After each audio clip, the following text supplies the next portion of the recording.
Happy couple days, April 1st. This is April 4th, 2025. Doc Ellis, your hick doctor, the number one asshole. Talk about anything you want to talk about. First question of today is from Edward from New Jersey, VA. An injury, a lot of problems to have taken care of, a lot of psychological overlay. The question, he couldn't jump. Now the question to me is, do I have any chance of claiming claiming a, what do you call that, Gary? What? Continue. The CUE, yeah. Clear and unmistakable. Clear and Error, unmistakable error by the Department of Defense failure to evaluate my mental health. I don't know that answer. Can I help? If you need a medical report talking about your psychological problems and your injuries, that I can do. But that I don't know. I would recommend every state has a Veterans Commission. It's free. Give them a call, or American Legion, VFW. All those people have veteran service officers. They may be able to give you a lead what to do. All I can do is write on VA is a medical opinion, and I'm glad to do that for you. All righty. To Brad from Ohio, secondary connection. Federal workers' comp and VA disability laws are really fair. So secondary connections are easy to do. Now, getting them accepted is not easy because you're having to go through people, but the law is very clear. If it's federal, if an employment factor contributes the slightest amount to a pre-existing thing or new thing, it's covered. VA, if you've got a flat foot and later you have knee or hip, it's covered. Okay. You just need a Nexus report saying it. Okay. So he's got PTSD, tinnitus, diagnosed with migraines. Migraines and tinnitus go right along. And obviously that's easy. And the PTSD, it interrupts your rapid eye movement sleep, and the brain is your sleep organ. Yeah, those two are easy. Do you have anything else?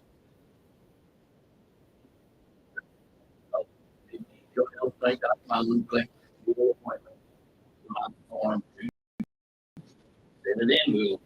We'll act your Nexus. All righty.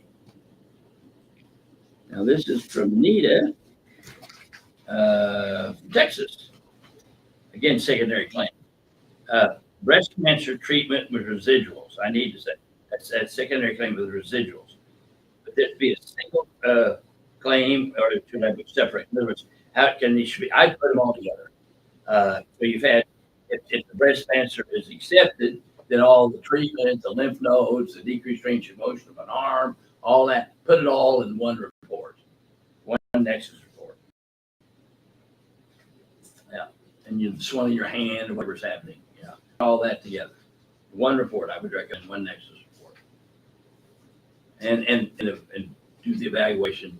Got a call from a rating officer out of St. Louis. Oh, Dr. Ellis, you're so wonderful. You give us a nice chronology of what's going on. You look up the codes and give us the percentages so we don't have to do that. We really appreciate that because they're not trained in that.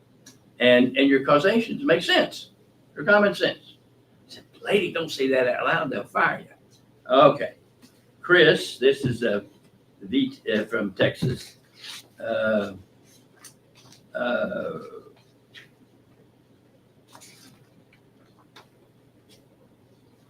So he was separated during, you give him separation pay during the Clinton administration, started receiving disability benefits, received a letter stating that my separation pay will be recouped. Is there any way to appeal this decision? I have no clue. Call your state VA commission, it's all free, or talk to the veteran service officer, or give us a call, and I'll give you an attorney's name you can call. They'll probably tell you for free what to do. All right. Now, well, let me just tell you, Tommy Klepper Law, he's in Norman, Oklahoma. They can take things all the way to the Supreme Court. Very honest people, probably give you free advice. Okay. Let's see if there's anything they need from me on that. You might need a medical letter saying you're still having disability. I don't know. Let your representative tell you. Susan, who gave me these dog tags, she has a Army surplus. Dr. John Ellis, #1 asshole. Thank you, Susan.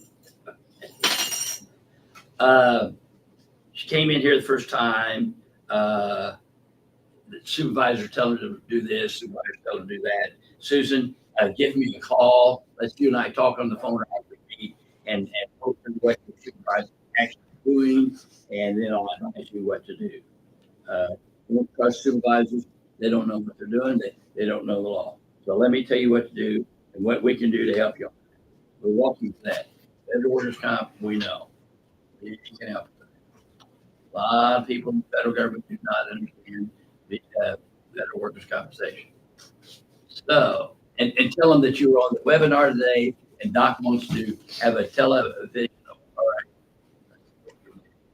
Well, if you're close, well, let's meet. Let's meet. And this conference doesn't cost you anything. All righty. Here's VA, so from California. Green.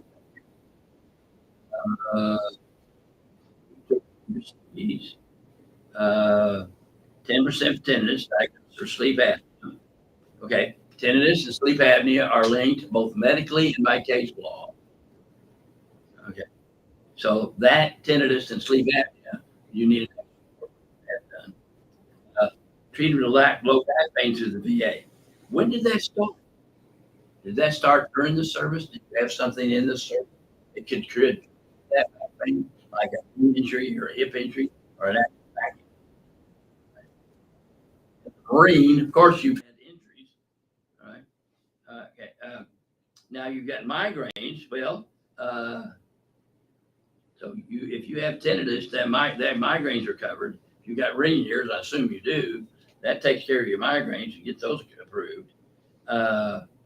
And of course, you're exposed to the trichloroethylene and a bunch of other crap. So if you ever get cancer, have your wife give us a call. All right. All right. Neurological issues, yes. If you ever clean a spark plug on your lawnmower and use a little gasoline, you get a little numbness in your fingertips. What's happening is the nerves there, they're surrounded by insulation. It's a fat-based insulation. It denatures the fat. So you can't sniff gasoline without having a lot of brain damage. You can't sniff hydrocarbons. It's bad for the brain. And so now we have people vaping, inhaling the hydrocarbons. So, and the lungs can't handle hydrocarbons. They can handle smoke and dust real well, unless you get cancer. But they can't handle hydrocarbons. So if you're a desert storm and all those oil wells burning, you've got lung disease. But also you probably have some brain disease from inhaling those hydrocarbons. Okay. The trouble is, it's going to be very subtle. All right. So migraines should be covered. All right. I'm fine. Yeah. Take care of me. It's worth the trouble. And a lot of this stuff here, Gary took all the VA law, all the federal law, and all my videos and all my transcripts and threw them in the bathtub. So AI goes through all that and comes up with stuff. Sometimes, oh, that sounds like me. Okay, but AI is phenomenal. Okay, this is a federal workers' comp, temporary total disability from Arizona, John. United States Postal Employee, temporary total disability for 3 years with FERS, which is retirement, in your back pocket. Good. 3 5-second opinions. So the 6th one's coming up. They really want to kick me off OWCP or reduce my benefits. Okay. Never heard that before, which is a lie. I've heard it all the time. Multiple accepted conditions, 2 back surgeries. Come on. All right. Now, this is how you handle that. The fear of video surveillance. Go to ellisclinic.com and pull, and I've got a handout on video surveillance. By the way, post office does it. Now, the Employee Compensation Appeal Board, post office, listen to me. It said, do not do videos. It's not the job they're doing. They may be on medication, but you still do it to intimidate patients. If you weren't the federal government, we put you in jail for violation of the RICO Act and racketeering. Now stop that shit. Okay. Now, this is proof that I can save the federal government 20% straight off the board on federal workers' comp. So we're going for the sixth second opinion over a guy who is on temporary total disability with a couple of back surgeries. Okay. Now you make sure your doctor knows this shit. Is not intimidated by the government. An example: 60-year-old postal employee, hips, knees, and ankles are all approved. He's on a walker. And the nurse case manager wants him off workers' comp, temporary total disability, at 75% of his pay, tax-free, and on FERS, 40% taxable. I said, that's a great idea. You hired him under 1916 law that says if employment factors contribute the slightest amount, it's 100% covered. And you could be on temporary total disability until you die. A lot more than state workers' comp, right? And now if you're on FERS, you can be 60% first year, then 40% taxable. Why would he be that stupid? I said, and the only change, well, a couple little tweaks in there. The only real change in the 1916 Federal Workers' Compensation Office of Work on Compensation Programs law, FECA, was that you get to pick your doctor, and by law, that guy's God. His report has more probative value. Like in a car wreck, 2 dueling doctors, or state workers' comp, 2 dueling doctors. This is no. So they send him to 3 different doctors. It paid about $5,000 to $10,000 a pop. I'm on the wrong side of this business. If I start saying zero, I get a lot more money than just being honest. Anyway, and they said he can work. Yes, he can. I agree. And then there's a form, it's called a CH-17. How much can you bend? How much you can drive? How much you live? And then you fill that out. And I fill that out. And I'm the guy that makes the decision on that. I'm God. Remember, that's the law. That's the Employee Compensation Appeal Board case law. And that's the law. And so and the post office says, we don't have that job. So he stays on workers' comp. So they spent $15,000 to $30,000 for nothing. Now, I understand an insurance company fighting, but this is the federal government and a claims examiner that just wants to get it off, so I'm sure she's getting a post office caller, and they're not supposed to, trying to get this guy off the rolls. And they'll video you. They'll try to kill you. Okay? So Charles, a mail handler from Amarillo, charged this thick. He's had carpal tunnel, neck surgery, back surgery, knee surgery, blah, blah, blah.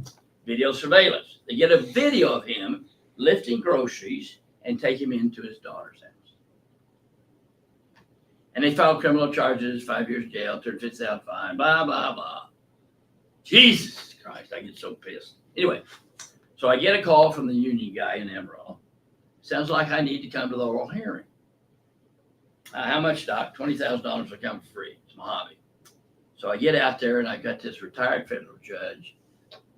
Wow, she was probably a phenomenal federal judge. And she's got an attitude because she's seen insurance company doctors say nothing's wrong with somebody.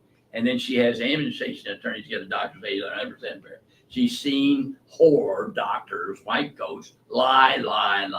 So she sits there like this. Doctor, what are you getting paid? Now, if this was federal court, I would have not have been flippant. But I said, I got a good steak last night. And said, don't you be flippant with me. Now, I know immediately this lady has not read the Federal Employment Compensation Act. I teach this. The head judge of Federal Workers' Comp and I teach this to lawyers and judges. Okay, I'm the expert in FECA. Okay? So let me tell you, any federal employee, and if you got a badge, you better not waste my patience. You better have memorized the FECA Act. If you come after my people, I'll hang you and I'll kick your ass. And I do. Every time I've been to federal criminal court, the judges threaten the prosecuting attorneys with contempt and sometimes jail. So anyway, back to this lady. So obviously, and so what do you do? Because if I don't take over, this guy's going to jail. They're already arrested. Okay? So I look at her and I just keep looking at her. And slowly get up and walk around the table and get right in her face. Ma'am, I'm a clinical social professor of legal medicine. I'm the world's expert on the Federal Employment Conservation Act, both the law and the criminal law. I've taken off 2 days. My wife's at home with moving vans. I'm paying all my own expenses. The unions bought me steak last night, and they're damn sure going to buy me some beers tonight. And I'll bet you $1,000 a dollar right now that you've not read the PACT Act, and you're in way over your head. I'm going to teach you the PACT Act, and you don't need to teach me ethics. Now, I'm sure that you got to go, my God, he's bipolar. The guy, because she got fire coming out of her. I mean, she's just fit to be tied. But you could tell the lady was, I wish she could have gone to dinner. You know, she was a phenomenal fellow. You know, she's a phenomenal teacher at Texas Law School. Anyway, she goes, tell me what you think. So I led into the supervisor, the lawyer, who never even raised their heads. I just raked them over the coals for not being prepared and not knowing the law, videoing this guy, wasting my tax dollars. And then I left. They said that she pointed to the supervisor and said, you better settle this for lunch. You don't want my opinion. She'll still rake them over the coals. So I assume Amarillo management thinks I'm the Antichrist. When I die, it'll become mythology in North Texas. So you need a doctor with those kind of balls to take on this stuff, because they're out to get you. They're trying to get you fired. They're going to do video surveillance. They're going to do all kinds of stuff. I went to federal court for a FERS case, and they had all these video people and blah blah blah. And I said, Judge, I don't think we're going to look at these videos. Dr. Usher explained to me, videos are not medical evidence, Your Honor. My interpretation of the video is medical evidence. You don't get to look at videos. The people who took them can't testify. You've got to have a white coat to testify. And the case was a guy had a fused neck. He's a crane operator. Obviously, he can't be a crane operator. I mean, he's a danger to himself and everybody else. Okay, and they filed criminal charges against him for over $4,000 he got on his FERS when you can actually make him at $80,000 anyway. Won that case. Okay, so I see a lot of stupid federal prosecuting attorneys. They're so goddamn lazy, they won't even get a clerk to look up the law. And in federal court, I have to send in the last 4 years of my trial testimony. If you had looked at my curriculum vitae, if you watched one of these videos of me in court, you don't want me in court. You better know the law. You're going to be my first witness. That'll show how bad the federal government is in training their people. And the prosecuting attorneys don't know it. They've got a badge and everybody's anal sphincter tightens up. Mine opens up. Okay, so that's my spiel for that. But you need to get somebody that will back you, and you need a doctor to be able to fill out a CA-17 and not be intimidated by the federal government. So you may have to come to Ellis Clinic. People come just for a dadgum CA-17. Travesty. Okay, here it is. Okay. Okay. OWCP accepted lung conditions, long COVID fatigue. Let me tell you what long COVID is. That's bullshit. You had encephalitis, a viral encephalitis. Okay? That's caused the trouble to your brain. Your fatigue is from brain injury, not long COVID. Call it what it is. That's so goddamn woke. There's no neurologist to take federal workers' comp here. There's no neurologist to take federal workers' comp in the United States. So we can do a telemed on that. Sure, I can do that. Yeah. Oh yeah. So you're still absentee, can't go back to work, have to have restrictions, and you get to choose your doctor. I don't have to be a treating doctor, but I can write your. In federal, it's not a nexus report; it's a causation report. Sure, you've got it. Yeah, that's an easy one. I'm having trouble finding a doctor to write a nexus. Good. Because you don't want a doctor to write a nexus that doesn't do it all the time. Because 50% of litigation requires a doctor's report. And we doctors are not trained. So you don't want any Tom, Dick, and Harry to do a nexus report. Like you don't want me to do brain surgery. I'm licensed to, but I'm not trained. And so they need to know how to do that. And they need to know the law. They need to read those 2 manuals the VA puts out. They need to know that stuff. And they won't. And they'll screw it up. So anyway, so find somebody. Now, also talk to veteran service officer. Now, the VA's been putting out a warning. There are a lot of people representing to be representative for vets who are not vetted by the VA.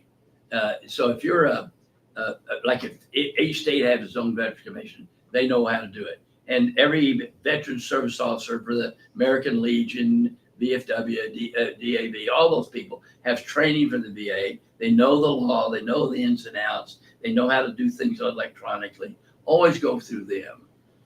Get advice from them. They'll help you, and they'll know doctors that do Nexus reports. Yeah, we'll be glad to do it, but it'd be nice to be closer to home. They'll know somebody, and you do it. And don't pay someone $5,000. My God, that's almost when you know they're a crook. And don't pay somebody money that wants a piece of your percentage of award. That's unethical. It should be illegal.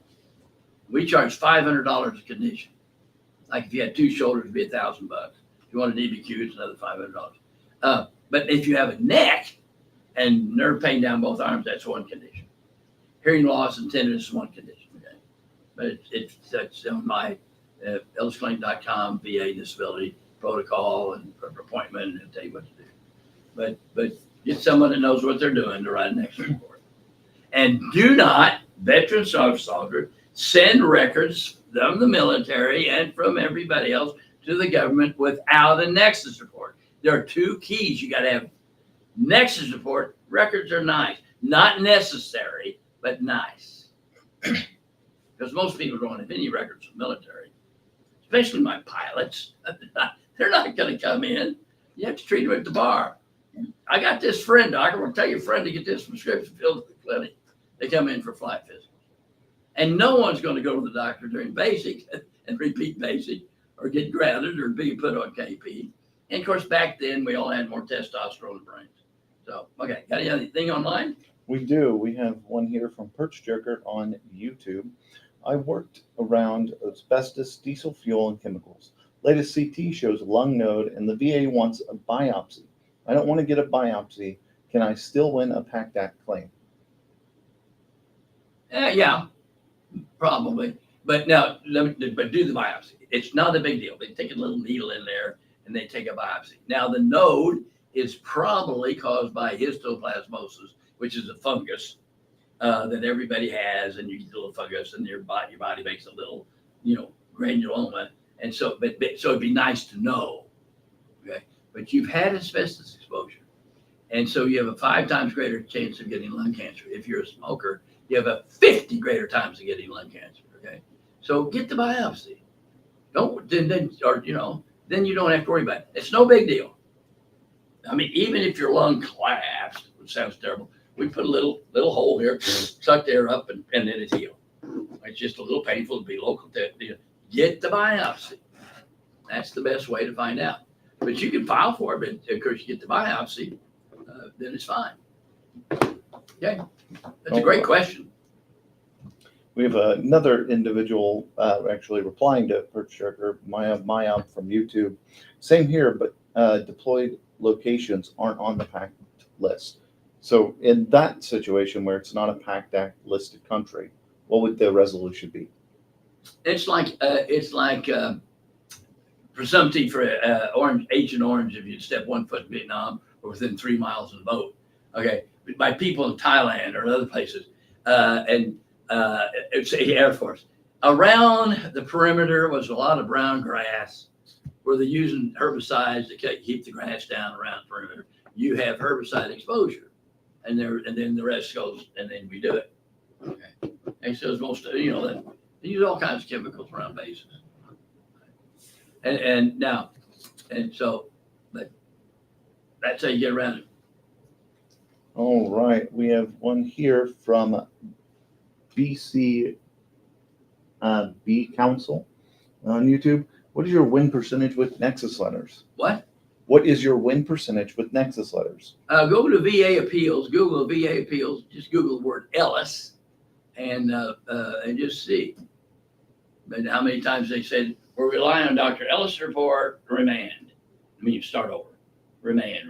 Go check it out. Now, let me tell you about the Board of Appeals. The judges are lawyers. They understand the VA law is very pro-veteran. This is not criminal law. That's why doctors think it's got to be beyond a reasonable shadow of doubt. Doctors have a tough time doing VA disability. The other day, I was talking to a vet, and when he was talking about, well, the things they had and whether we could increase it. I said, do you have sleep apnea? Well, I think I do. And I turned to his wife. I said, does he stop breathing at night? She said, yes. I said, that's a diagnosis. Now, what I would do, I would diagnose sleep apnea based on the history from the wife and say I'd recommend a sleep study. And then the VA will do a sleep study that you don't have to pay for.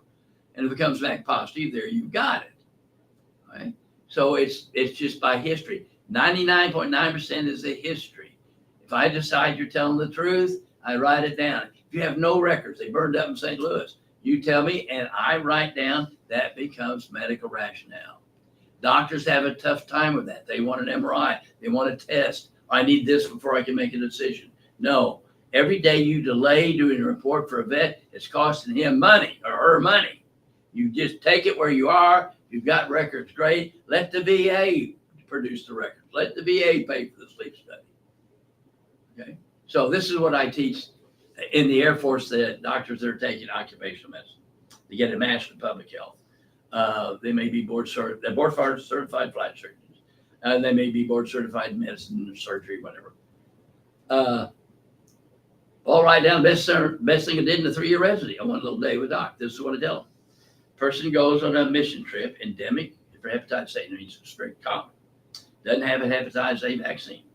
And 21 days later, his friend writes to his wife, Joe's got yellow eyes. Now, this is not even hearsay from the patient. This is hearsay from hearsay. That obviously wouldn't stand up in federal court for anything, for criminal law. Doctor, what's your thought? You've got a white coat on. What's your thought? Well, he's got hepatitis A. With that information, he's got hepatitis A. That's my working hypothesis. That's a Nexus report. Okay? Not a diagnosis yet. Not a real, but call it diagnosis. Okay? And then we get a CAT scan when we find out there's a gallstone that blocks the bile, comes up and gets in the bloodstream and turns the eye yellow. What's your thought? Well, he's got a common duct stone. And it's a common bile duct. Okay? That's reasonable medical certainty. That's more likely than not. And those are the words you use in federal. In VA, different words to different systems. Each state has different words, okay? More probable, whatever. But in VA, more likely than not, okay? And then the test comes back and it had hepatitis A also. Then at all 3 points, that's reasonable medical certainty, reasonable medical probability, more FBA, more likely than not. And everybody goes, shit, I've been screwing people for 30 years. Yes, you have, because you had no training. All your training in medical school was malpractice prevention. And then your legal medicine training is with watching TV, and that's criminal law. So, doctor, you got a white coat on. Tell us what you think. Like the story I told you about the judge. Tell me what you think. And of course, she got it because it was rational, makes sense. Okay, yeah. We have a question here from a Sherman and Barker on YouTube. How do you prove prostate cancer happened in service if you've been out 40 years? No, it's exposure in service. If you're a Marine, that's covered. Okay, but if you're around some chemical stuff, or you're around burn pits or something like that, which is just a chemical lab on fire and now all kinds of carcinogens. Yeah, and under VA, that's enough. Under criminal law, it wouldn't be enough. Under most state workers' comp case, it would not be enough. But the VA law is clearly pro-veteran. It's just doctors don't know that. They have not read the law. Talk a little bit more about, since he's been out 40 years, what the process would be to make that connection. Okay, cancer, you get the guy with asbestos.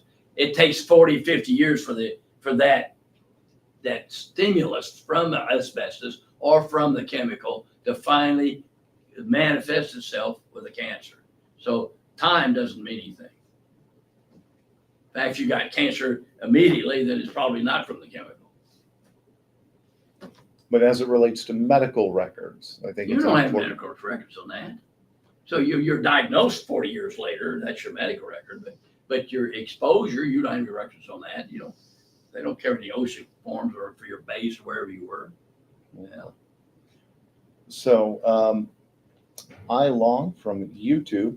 Hello, I would like to know, can I claim tinnitus on workers' comp and VA? Sure, absolutely. And so you're started out in military and then you're around more noise.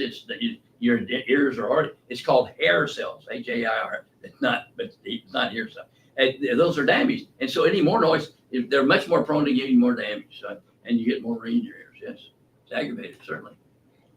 All right. Now, B Council has a follow-up question on YouTube.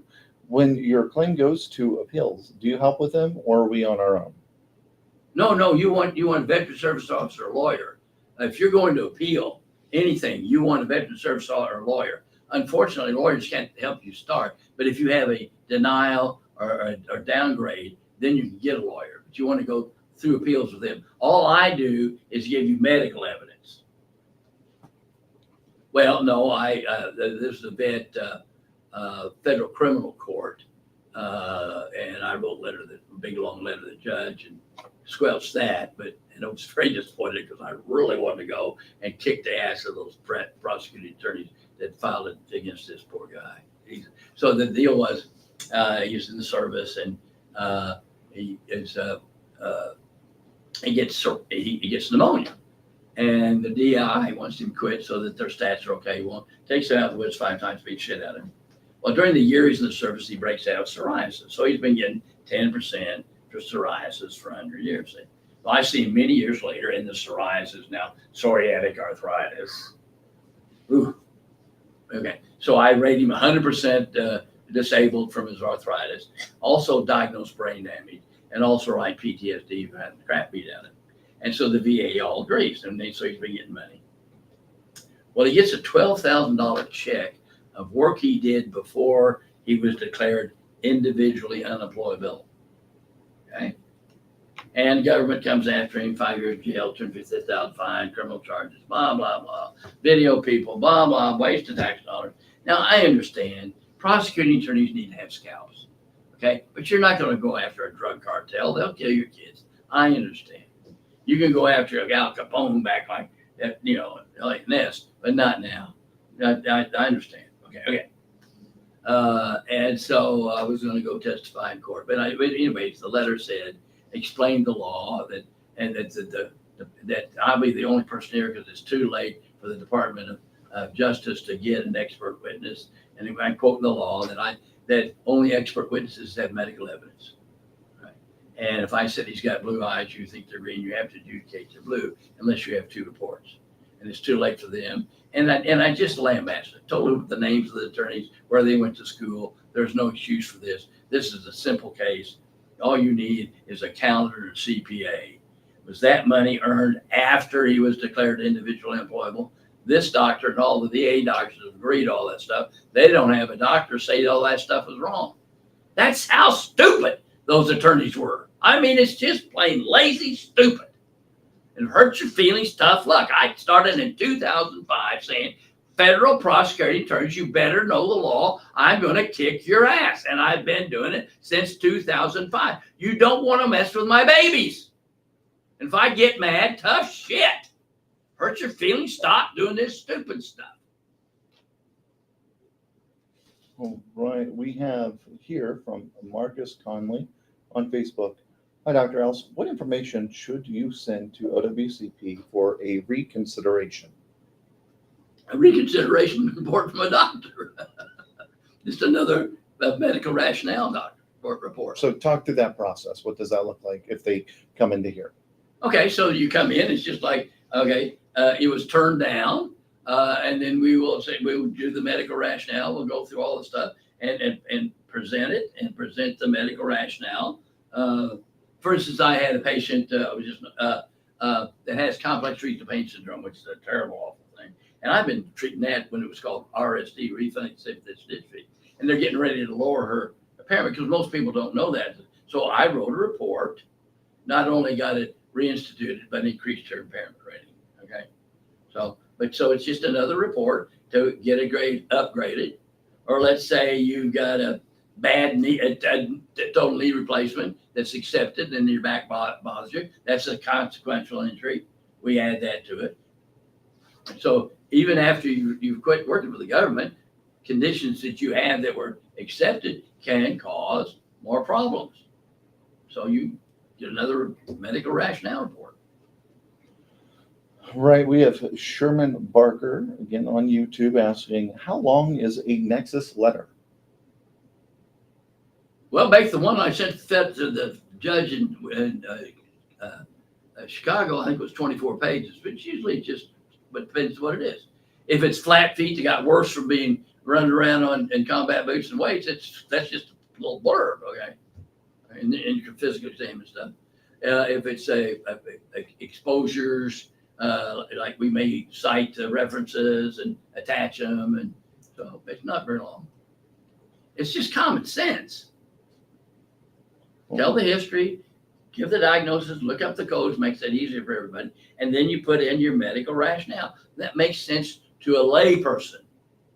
I remember, now, the head of the University of Oklahoma's emergency rooms, they have emergency rooms all over, in medical school and in his emergency medicine training, never even had an hour course on occupational medicine. And of course, no one's had any training in legal medicine.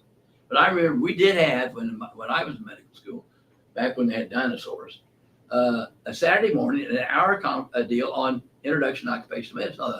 I thought, it would be fun to go to court and explain to the lay person the medical issues in an injury. And that would be interesting to do. And that was my first introduction when the Lord brought me down this track to go into legal medicine. Then I get drafted, become a flight surgeon, which is occupational medicine. And then I started I had an attorney friend of mine delivered his baby. Doc, will you see a state workers' comp and rate them for the percentage of loss of the ability to do ordinary manual labor? That's how law talks to medicine, because you have to have a doctor's report to get things done. Well, that got me started in legal medicine. And then one day I'm walking down the hall with John Moore, wonderful Christian doctor. It's not even eye contact. We're just on the way to lunch. Now, John, if you do much of that workers' comp, you'll be known as an attorney's doctor. Oh my God, I'll lose my salvation. And wait a minute. I love the law. I love telling the truth, which is the secret. And I love going to court. When I go to court, even federal criminal court, my blood pressure goes down. I'm very good at it. But what trouble is, doctors, you do deposition. Yeah, you've got the only thing better is live court. What? Because they've had no experience in it, and it scares the poo out of them. And it should, because they're not trained. Like if I did brain surgery, it scares the poo out of me because I'm not trained. Okay. So, for instance, this is a company driver, company wreck, broken neck, and the neurosurgeon does a fusion. The insurance company wants to pay the bills. They're not fighting this. They just want to pay the hospital and all the bills. So they write a letter to the doctor. Is this work related? And I know Bob, phenomenal neurosurgeon. He operated me anytime. Okay. But it's just typical answer. Well, I don't know. I didn't see the truck roll. Of course it's work related. Oh, you had to say yes. Didn't even have to all you had to say yes. I've got a white coat. Yes, would have been plenty for that one. Don't even have to explain it. Okay, I'm sorry. Got off on a tangent. You're fine. All right, we've got Steve Sonnenberg from Facebook with a lengthy comment. Had a meniscus repaired my right knee in 2017. I received a schedule award for it. I had a partial knee replacement on the same knee on March 20th, 2023, and had your clinic do my CA7 on it. The doctor for DOL threw a fit because he felt the percentage was too high and stated because I had already received a scheduled award for the same injury, DOL gets to select the doctor to assess my CA7. Is that true? When I saw their doctor, he said I would get the standard percentage.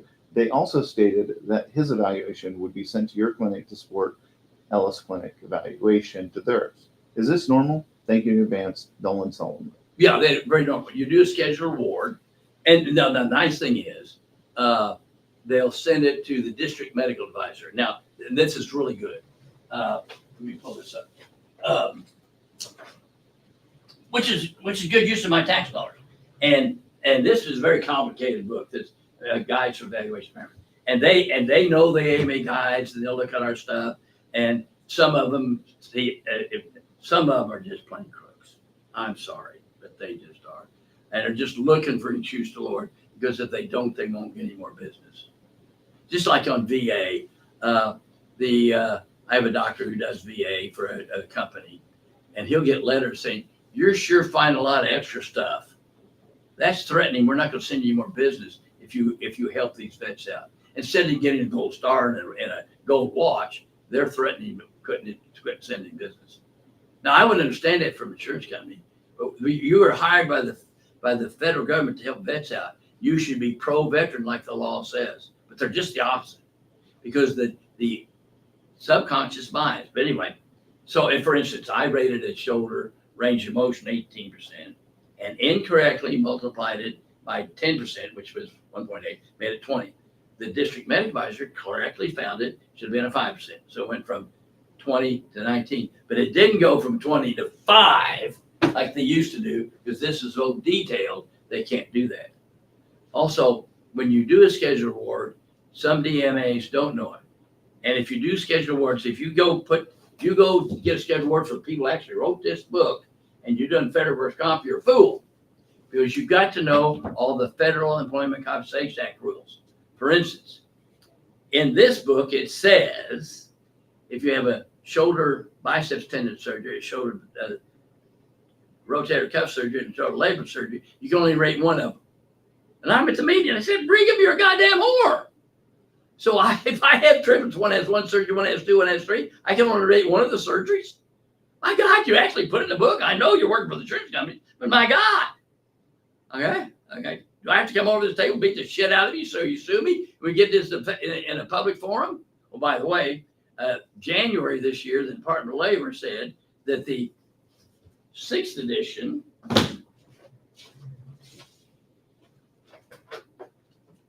by Christopher Brigham, sue me, Christopher, has cost federal injured employees since 2009 over $900,000. I was right. Well, I'm always right. Okay. So anyway, so it's very common for them to send it off, and then it's checked, and then they send it to me. Do I agree? A lot of times I do. I said yes. Or sometimes, well, I was wrong. But then you'll see standard, insufficient, something like that. Or what I really pisses me off, they'll say his previous range of motion is different than yours. Now, at shoulder, there's a minimum of 18 measurements with a goniometer. And what they're comparing it to is that at post-op, the surgeon said, good range of motion of the shoulder, but no numbers. There's no difference there. This is correct. That's just a generalization. But they'll go back to that. You can tell they're working to screw the working man. I'm just going to tell you the truth. And if I disagree with you, you may not like it. Okay. Yeah, but it's normal for them to do that. Now you get to repeat that. So don't ever do an oral here none. So take your scheduled award and then come back and repeat it every year. So let's say you're 20 and they drop you to 15, you don't have to pay anything back. If you go from 20 to 25, you get an extra 5%. And we don't charge for scheduled work, so it doesn't cost you anything except time and travel. All right. B Council follows up on YouTube. If you write me a Nexus letter for sleep apnea, secondary to tinnitus, how confident are you that I will win an appeal using a BSO and your Nexus letter? A high percentage. Correct me if I'm wrong here, but an appeal would be using only the evidence on the record at the time of the original claim. Is that correct? Right. And if my report's in there, yeah. But he's asking for a new letter. Oh, absolutely, new letter. Yeah, because then we address whatever because then if we do a new letter, then we've got the letter and it's just template. It's just same words every time. Some clerk somewhere has got hair up their ass and are just fighting claims. And then we'll address each little point, and then they let the Board of Veterans Appeals take a look at it. But we got case law and we got medical evidence. There's literature for that. All right. We have PK here on YouTube. Retired P3 air crew, 2,500 hours. Never saw a doctor due to being air crew. How hard would a Nexus be to claim lower lumbar issues? Had some issues, but didn't see doctor until 4 years after retiring. Well, that's pretty quick after retiring. Okay, no. let's say you've never seen a doctor. No, if you tell me that and I believe it, I'll do it. But by the same token, I was doing several conditions for this guy, and he wanted to declare his glaucoma as service connected. I said, I don't see that. I can't do that. And I'm keeping your $500 because it's harder to say no than yes. But you'll probably find a doctor that would write an extra report for this and maybe use some medical interest in case law. But it's not my medical opinion. Because let me tell you some folks, Jesus reads my report. I don't care what the Department of Justice says. I don't care what you say. Jesus reads my report. And I'm going to tell the truth as I see it. But I will always change my opinion. So this is a state workers' comp case, rated to back, a guy that works at a tire manufacturing company. And Gary Faribault, his respondent attorney, he brings a picture from the Ardmore Times of the guy holding the saddle. He won steer over it. I said, can that change your opinion? Well, sure, it can change my opinion. Well, now most doctors would have just stopped there, and this mad guy called him a crook and everything else. So John Sprouse sends him back. I examined him, and backs that way. And so then another deposition. This time they send me a video. I raised him by 20%. I told the judge, Your Honor, looked at the video and I noticed his lower lumbar spine did not move at all. He's doing the hind feet of the steer. Somebody ropes the horns and he does the hind feet and he's throwing the lasso like that. He's not moving his lower back. So I raised it up and the judge gave him the higher rate. So doctors see the video get bent out of shape as if Stevie has some magical, no, look at it as what it is.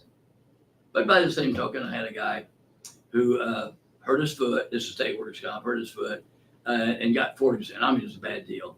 And about 20% for his back from the limp. And then I see many, many years later. And of course, the foot's going to be a lot worse. I mean, it's called a Charcot joint. And his back is worse. And he's declaring 100% disability in state workers' comp. He's a small town high school principal and counselor. Obviously, you can work as a counselor, okay? And when we're trying to do measurements, I can't even get him to move his head, his neck. He can't move it at all, which is bullshit. And so I say, patient said.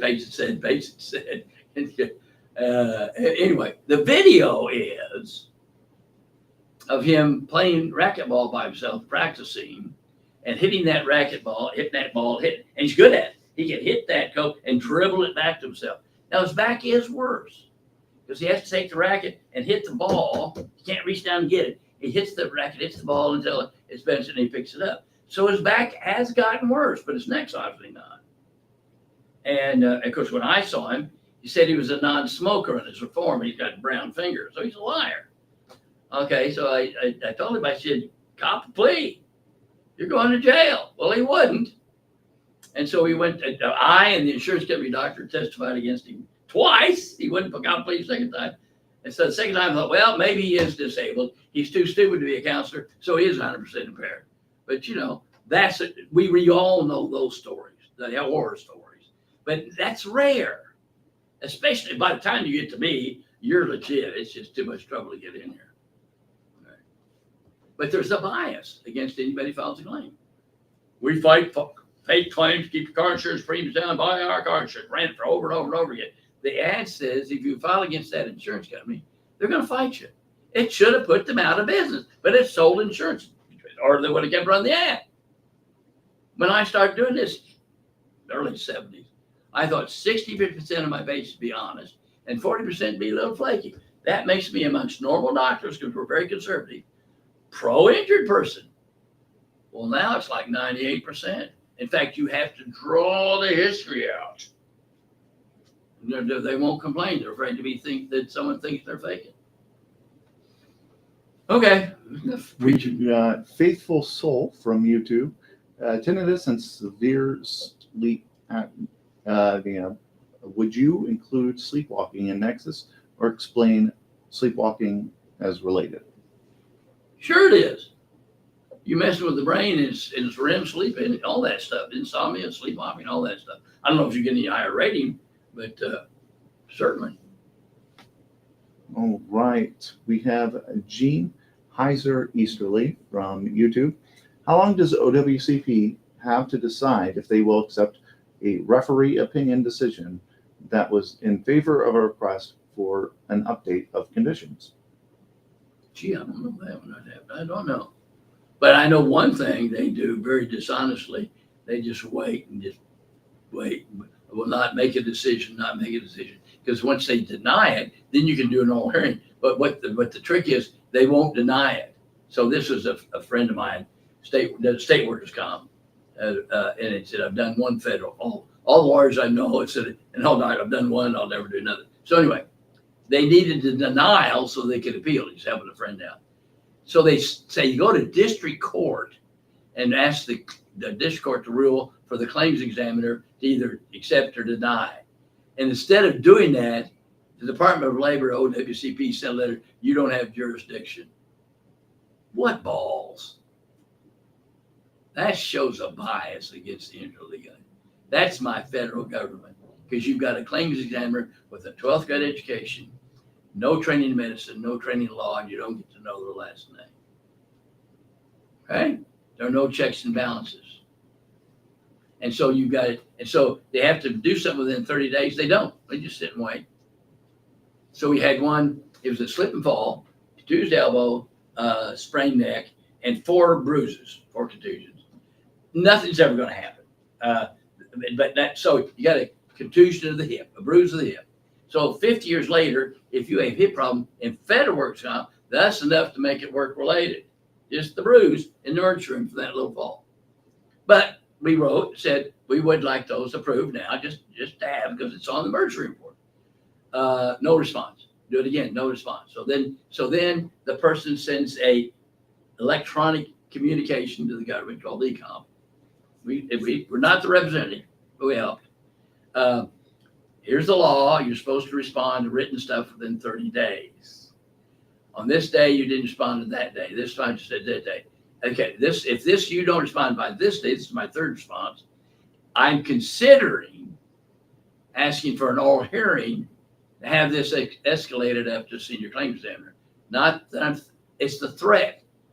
That's on January 11th, January 12th, the claims examiner said, pull up your file, all those are approved. Now, if we ask for an oral hearing, it's Ellis. It's Ellis. You don't need an oral hearing, we accepted everything you want for it, because you always win. We're tired of it, and we're mad at you, we don't like you, or they do, it doesn't matter, because they have to follow law. And so some claims examiners say, don't tell anybody, but you need to see Dr. Ellis. Or some people say, never see that guy, which is the best ad copy ever. Guy from South Carolina. So you know what my claims examiner said about you? He said, tell her to keep it up. He goes home, the mother says, you go see that doctor. Because there's no doctor that would do what I'm doing. I'm just telling you, there's nobody in the world. Up until 2009, I'd have a pretty blonde attorney for the Department of Justice come up to my office about every 3-4 times a year, no paperwork, to intimidate me to stop doing federal workers' comp. That's called RICO Act in real life. And so this is a high barrier to entry. That's why doctors and clinics and hospitals can't do that. They don't know the law and they don't have balls. I got saved when I was 31. I assumed I'd be burned at the stake. Anything less is gravy for me. So I have no fear. And I love wars and I love beating up on bullies. Yep. We have a comment here from Reginald Beld Jr. on Facebook. Dr. Ellis is the greatest ever. No, I got it from 3 sources. Not the greatest ever. My pretty wife said, you're being paid to be an ass. No, I better look at the camera. Okay. You're being paid to be an asshole. Ken Edwards from Arizona, #1 asshole. And then from Susan Jersey, Dr. John, #1 asshole. Not the greatest, just the #1 asshole. But I'm your #1 asshole. Right. We have Airman Cox 706 from YouTube. Is it possible to get a rating for hyperparathyroidism as a result of toxic radiation exposure from working in nuclear missile silos? Oh, absolutely, absolutely, absolutely. That organ and the thyroid are extremely sensitive to radiation. Absolutely. And that can be telehealth. Start off with telehealth, and if you have to, you come see you out. Oh, yeah. All right. We have a comment here from Gene Heiser Easterly on YouTube. Do I need to get to your office to write a request for acceptance? It's been over 30 days. Say that again. Do I need to get your office to write a request for acceptance? It has been over 30 days. I know, Gene, I don't know what acceptance means. If you want to clarify, Gene, on whether or not you've already been seen by the clinic and you're waiting on OWCP to accept Or it. you're looking for an appointment. Yeah, that's a little unclear. We'll definitely get that answered. But given that we're almost to noon, if you have any final questions for Doc, submit them now or. But it may be hard to get through us because we're only 16 people doing this stuff, folks, and only 2 receptionists answering the phone. So we really don't have, so it's hard to get through to us. Don't give up. All right. Well, we have another comment here, mirroring that of Reginald's by Ron Jackson on Facebook. The best doctor. In some areas. Well, before we close out for the day and giving Gene an opportunity to clarify, do you have any comments you like to make or anything you'd like the I viewers just to love aware of? doing this. God, this is fun. It's the best hobby I've ever had. What advice would you give to individuals who see the bureaucracy and the difficulties? Okay, get over it. First of all, you're going to die. Everybody dies. Solomon, wisdom, wrote in Ecclesiastes, there's something wrong under the sun. In other words, God screwed up. The righteous are afflicted, the evil prosper. If you've ever said, I can't believe they're doing that, go read the Bible. Genesis starts out with Satan in the garden. That ain't Genesis. That's Genesis 2. I want to know where that guy came from. If you're such a good guy, why the pain and suffering and all the stuff we do to each other? Okay? If you're such that's the thing James says, writing to people being tortured to death before they're thrown to the lions. Count it all joy when you suffer various trials. That has to be the dumbest verse ever. What? Joy? Yeah. Okay, there's something here. So you are looking for justice this side of heaven. You're looking for people to change their opinions. You're wanting to manipulate your environment instead of enjoying the trip. Count it joy. Let me tell you something, folks. A couple years ago, I went to church and said, formal prayer. Lord, I need to know, am I supposed to pray for Satan? He's been the best Sunday school teacher. No, we're not. He's not redeemable. But all the crap I've been through, it's been good for my walk. Okay? Jesus said, blessed are those who are persecuted for righteousness' sake. But when you're going through all this stuff, you don't understand you're being persecuted for righteousness' sake. Well, the only guy that's righteous is Jesus. Now, if you're thrown to the lions, theologically, that's easy. And now, we still don't know why we get thrown to the lions. But if you're thrown to the lions, in a few minutes, you're going to allow jewels in your crown. Okay? But you really get to do it. But they never tell you how. Love your neighbor, turn your cheek, blah, blah, blah. They never tell you how. It's so simple, it's hard. Read Romans. Confess with your mouth the Lord Jesus, and believe in your heart God raised the dead. Turn the circle 3 times, cut up. No. Confess with your mouth Jesus is Lord instead of you, and believe he's raised the dead. So if you believe in Jesus, Santa Claus, and then one day you went, oops, Jesus is Lord, you're saved. Your spirit was made alive, has already raised up, already seated in heavenly places. And I was saved when I was 31. Since that date and time, 2:30 in the afternoon, I have never sinned, it says in Romans, in my spirit. My flesh is worse than that. That's worse. There's one verse I disagree with it, not when it was written. Paul said, I'm the chief of sinners. Aha! I wasn't born yet. Now the 3 of us in this room would argue who's the worst sinner last week. And yet, he loves us. This is all under control. Read Job. Job's going, what the crap is going on? And you read it up here, it's all under control. And this guy is the most righteous man in the world, and he's blameless. And everybody says it. The only reason he went through it, God never told him why. There's nowhere in there to tell him why. Definitely we know it was not Job's fault. It was not training. It was, if you can ride a Nile crocodile, I'll tell you, Job. But in the meantime, trust me. That's what Job says. And that's the oldest book we've got. And it starts right off. God wants you to know why shit happens. There's something to do with crocodile. I don't know either. But I know how to handle it. You count it joy. Joy's not an emotion, it's a choice. So it's a 2-edged sword. How's the Lord treating you like hell? How are you? I'm blessed. We've got a couple more, but we've cut off questions. So if you want to have your question answered next month on the first Friday at 11 a.m. when we go live, submit them to askdocellis.com. But here's the last couple. Patrick Deacons from Facebook. I made a VA claim a number of years ago for tinnitus and was denied for no continuity of care. Most recently, I was trying to file using a company who charges, and they eventually told me they couldn't do anything because there's 10-year lapse in my medical records. I've also documented hearing loss from 21 years with a federal fire department. I'm retired now. Oh, bullshit. Now, I will do it, and I will make sure that you get paid from the day you file for that tinnitus. And they have to pay you for it, which means they're going to fight it because that's a lot of money. It's called Niemeyer, okay? So you don't need records. Were you exposed to noise so loud you couldn't carry on a conversation? That's enough. That's over 90 decibels. That's enough. And this basic training is going to do that. If you ever been around a deuce and a half, then that's enough. Aborigines in the middle of Africa, in the middle of Australia, old men don't get hearing loss. Presbycusis is the reason we have more lawnmowers. I mean, that's just common sense, but no one, it's just not the Y chromosome. Okay? It's noise. All right. We have Faithful Soul here on YouTube. Do I need another sleep study for sleepwalking? I have results for severe obstructive sleep apnea. Not for impairment rating. You got sleep apnea, you're rated. And we add the sleepwalking. I don't know if you can get extra, but well, it's rated. If you get it, great. If you don't, okay, it doesn't cost you anything. I would not charge you two things. I wouldn't charge you for sleep apnea and sleepwalking, okay?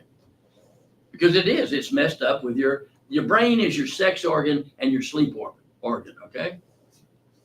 So real quick is I think some clarification would be great is how you charge for conditions.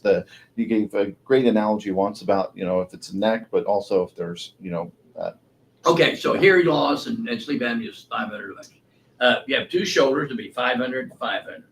Shoulder and elbow would be 500, 500. Okay.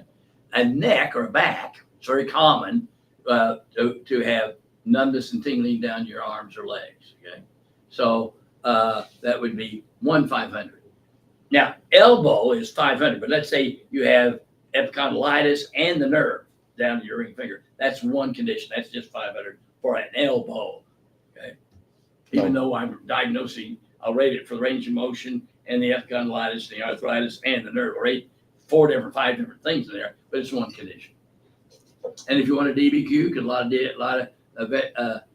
VSOs want DBQs, it's an extra 500, which is basically taking my Nexus report and put it in the DBQ, which is very good because the trouble about a DBQ, you really can't put in the medical rationale unless you got it in the Nexus report and you can cut and paste it over there.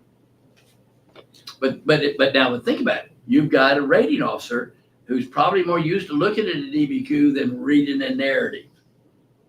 Okay, maybe didn't make good grades in English or whatever. So a DBQ probably it's not required, but it's probably worth the money, especially if it's your second time. All right. With that, Charles Gomer says, Dr. Ellis, good afternoon, sir. Yeah. But with that, And Gene, I'm gonna if I remember, I'll tell the staff to give you a call. all right. Well, I'll make sure that that Thank gets you, to the because staff. I'm 83 and I have to walk that far and it'll be gone. But again, if you have any questions that you want answered, we do this monthly, first Friday of every month at 11 a.m. Go to askdocellis.com and your question will be answered at the beginning of the live stream. Number one asshole.